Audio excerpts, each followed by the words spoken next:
नमस्कार साथियों, स्वागत है आपका हमारे YouTube चैनल सिर्फ सच तक पर। आज हम बात करेंगे संजीव बालियान जी के केस के बारे में। जब से संजीव बालियान जी के केस का निस्तारण हुआ है, तब से शिक्षा मित्रों के व्हाट्सएप ग्रुपों पर तमाम तरह की पोस्टें चल रही हैं।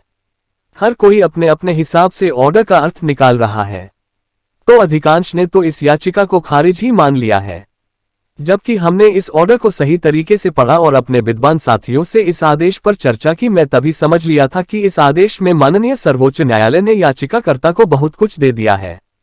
बस समझने की बात है। हमारी और न्यायालय की भाषा में बहुत फर्क होता है।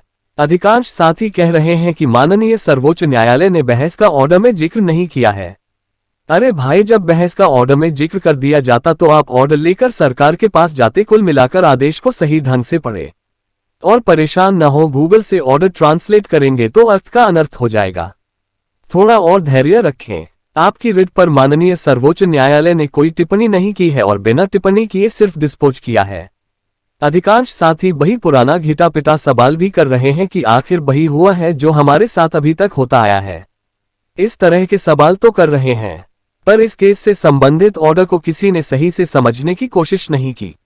ऑर्डर पढ़ तो रहे हैं पर समझ नहीं रहे हैं। माननीय सर्वोच्च न्यायालय ने इस केस में याचिकाकर्ता को सही रास्ते से आने के लिए कहा है।